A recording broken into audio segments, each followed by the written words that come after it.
His phone lit up again. This time, I picked it up. I never checked his messages, but something about the way he jumped into the shower like he was running from something made my stomach twist. The text was sitting there, bold and bright. Last night was everything. You taste like heaven. Same time next week? It was signed with a heart. Not even initials. Just, T. My hands were shaking. My breath caught in my throat. I could hear the water running in the bathroom, just on the other side of the wall, like it was mocking me. I had just ordered the cake for his surprise birthday party. I had just sent out invitations to 20 of our closest friends and family. I had spent weeks planning the perfect celebration for the man who was in another woman's bed. The man who had the audacity to come home and smile at me like nothing was rotting beneath our foundation. I dropped his phone. I did not scream. I did not storm into the bathroom. I just walked to the kitchen, poured a glass of wine, and stared out the window like a woman watching her life burn in slow motion. Thank you for tuning into this channel. If you are a returning viewer, I deeply appreciate you for always showing up. If you are new here or just stumbled upon this story, welcome, and I cannot wait for you to hit that subscribe button. It fuels this channel and keeps these twisted, emotional stories flowing. And please, do not forget to drop your thoughts in the comments. I want to know what you feel, what shocked you, what made you angry, or what you might have done in my place. Now, let me properly introduce myself. My name is Hannah, and I live in Arizona. I am 33 years old, married for 8 years to a man I thought was my best friend. His name is Marcus, an executive in a construction firm, charming, tall, dark-haired, and a master of saying all the right things at the right time. He is the type of man who kisses you on the forehead before stabbing you in the back. Marcus has a younger brother, Jace. Jace is 2 years younger, more rugged, rougher around the edges. He had always been the black sheep of their family, tattoos, motorcycles, and this quiet kind of confidence that never tried to impress. He and Marcus had not spoken much in the past year, not since a family fallout I never fully understood. But when I saw Jace at a family dinner 3 days after I read that text, something shifted. He looked at me like he knew something was wrong. Maybe I looked too put together. Maybe I smiled too much. Maybe I laughed too loudly when nothing was funny. But Jace kept watching me, and not in the way Marcus used to when we first met. No. Jace looked at me like he saw straight through the mask I had stapled to my skin. I watched Marcus pour wine for everyone that night like he had not been screwing some woman named T for God knows how long. I watched him kiss my cheek in front of his mother. And I watched Jace watching him. Something inside me cracked. Not just from pain, but from this toxic, delicious urge to hit Marcus where it hurt most. A week later, I drove to Jace's garage, under the guise of needing my brakes checked. I did not need brakes. I needed clarity. Or closure. Or chaos. I was not sure anymore. Jace had sweat on his chest, his hands black with grease, and his jaw tight with whatever he was holding back. I stood there too long. I stared too hard. I asked him if we could talk, and he wiped his hands and followed me to the back room. I did not tell him everything, not at first. I only said that Marcus had been cheating. That I found out. That I could not breathe around him anymore without tasting bitterness. And Jace, he just stood there, silent, eyes dark like thunderclouds, and finally said, "You did not deserve that." I cried in front of him. Not sobbing, but silent, ugly tears that came out of nowhere and soaked the collar of my blouse. He touched my face, softly, like I was made of something breakable. And then, he kissed me. I kissed him back. It was not gentle. It was not pure. It was war. It was fire and shame and hunger and guilt all tangled into one reckless decision. His lips were rough. His hands were firm.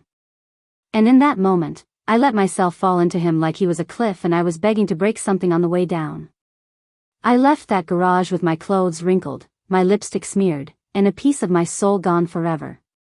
When I got home that night, Marcus was on the couch, watching sports, grinning like a man whose world had not just shifted beneath his feet. I looked at him and whispered to myself, "You cheated first. I just made it even. But revenge, it does not taste the way you think it will." And what I did next would haunt me far more than what he ever did. The first time with Jace was a storm. The second time was planned. It happened 4 days later, in a motel just off the highway. One of those nameless, faceless places with peeling wallpaper and a bed that creaked like it had secrets of its own. I texted him, and he did not ask questions. He just said the room number. I showed up wearing a thin black dress that barely reached mid-thigh and nothing underneath. I told myself it was about power. I told myself it was about hurting Marcus the way he hurt me. But when Jace opened the door, everything in me trembled. He did not greet me. He did not speak. He pulled me inside and kissed me like his mouth was the only place I belonged. His hands ran up my thighs, slow at first, like he was asking permission. But the second I let out a gasp, he lost all restraint. He spun me against the wall, my dress up, my breath caught in my throat, and in seconds, my body was his. The pain, the shame, the ache. All of it melted into the sound of the air conditioner buzzing and the bed groaning beneath us. It should have felt wrong. But God, it felt real. Afterward, we laid there in silence. His fingers traced circles on my bare hip, and I stared up at the ceiling like I could find my moral somewhere in the water stains. My heart was racing, not from guilt, but from the realization that this was not a one-time mistake. It was becoming a habit. I started making excuses. Late-night grocery runs. Solo gym sessions. Girls' nights I never went to. Marcus never suspected a thing. He was too busy sneaking off with her, the mysterious T. I still had not figured out who she was. A coworker? A waitress? Someone I knew? The unknown made it worse. I imagined her younger, prettier, adventurous in ways I used to be before life and marriage dulled my edges. Jace was becoming more than a distraction. He was becoming a drug. One night, after the third or fourth time, I broke down. I sat on the edge of his bed, hands in my lap, tears streaking my cheeks. I told him I hated myself. That I felt dirty. That I was using him. He knelt in front of me and looked me in the eyes. "You are not using me. You are just choosing yourself for once." But that was not the truth. I was not choosing myself. I was choosing revenge. I was choosing chaos. I was choosing the one person who would make Marcus burn if he ever found out. One Saturday morning, Marcus kissed my forehead and said he had a work retreat out of town. I smiled and waved him off. He left his laptop open. I should not have looked. But I did. There it was, his email thread with T. Subject line, "I miss your taste." My chest caved in. Photos.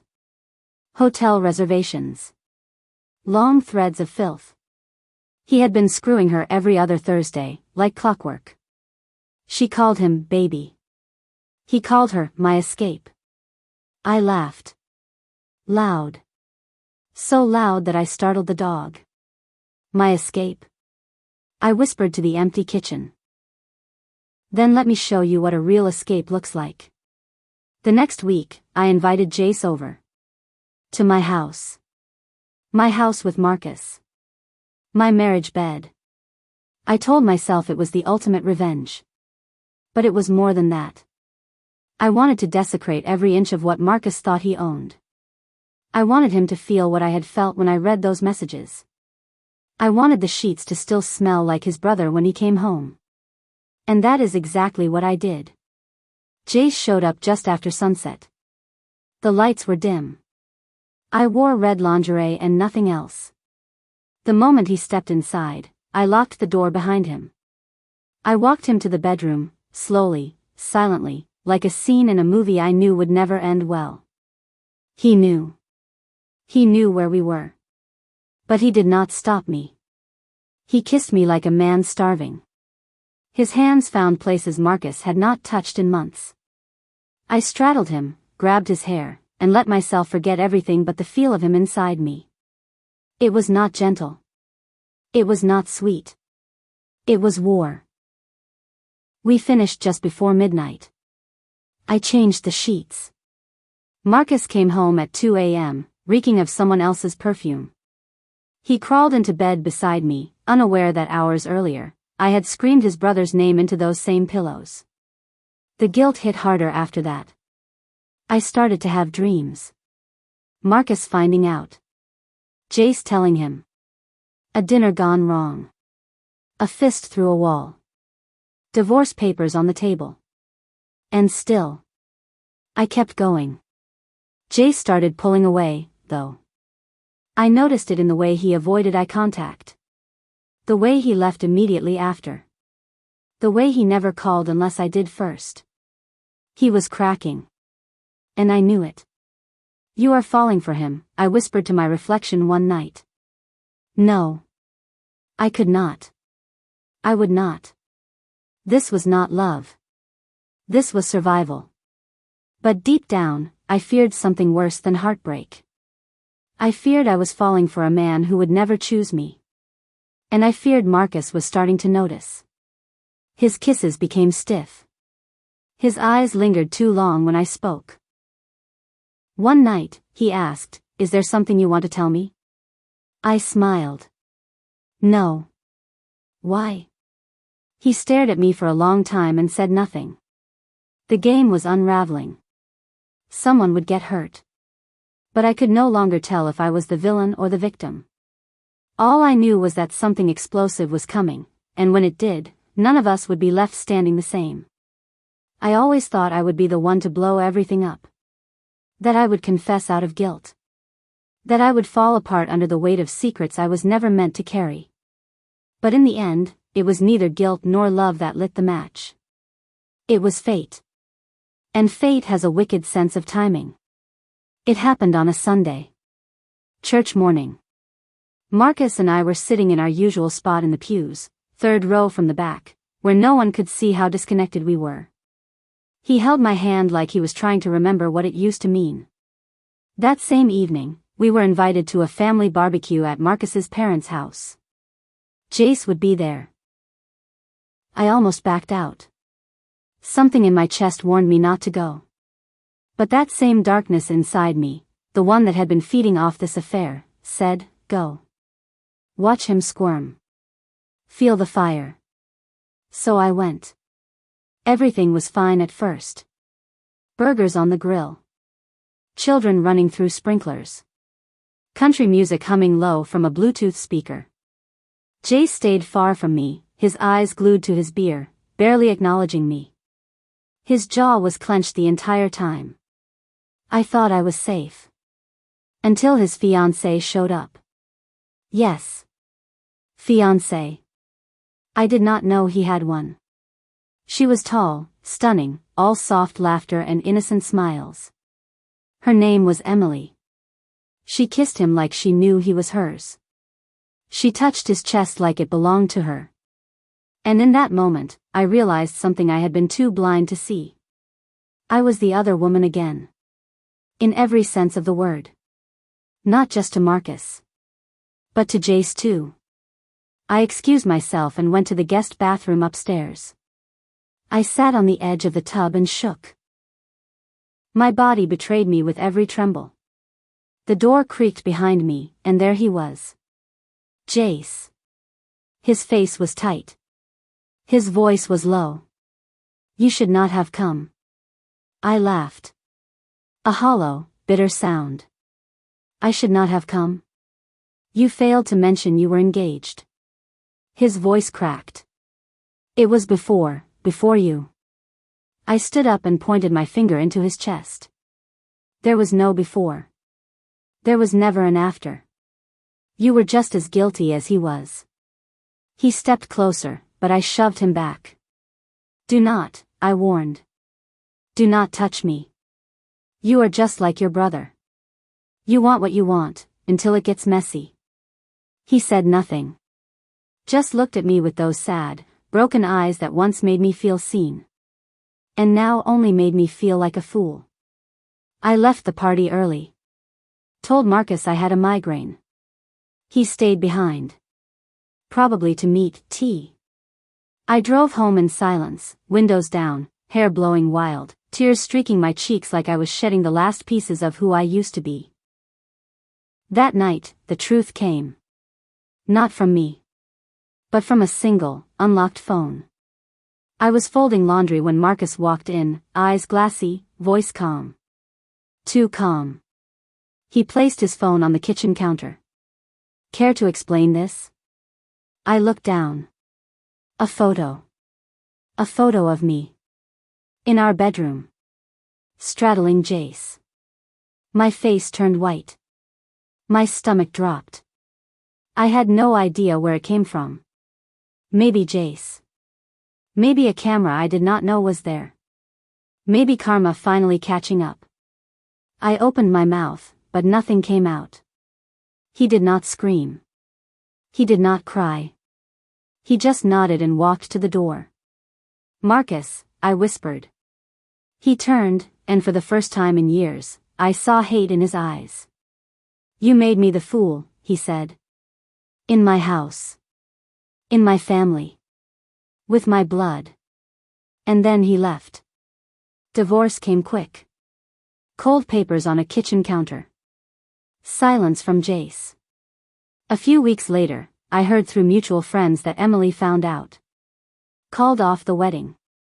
Moved out of state. He lost her. I lost everything. My marriage. My sense of self. My pride. My home. The house was sold. The bed was gone. The walls that once held secrets were now hollow echoes of mistakes. It has been 11 months. I moved into a small apartment 2 cities away. Started over. Got a new job at a nonprofit. Adopted a cat named Frankie. He never judges. Sometimes, Jace texts. I never respond. Not because I do not still ache for what we did, but because I finally understand the weight of consequences. We played with fire, and all it left us was ash. I still see Marcus on social media sometimes. He is dating someone new. She is beautiful. Happy. And I hope she stays untouched by the kind of betrayal I fed into. As for me, I am learning to live with the silence. With the emptiness. Because even though Marcus cheated first, and Jace gave me a reason to burn, I was the one who lit the match. And once you start a fire like that, nothing stays untouched.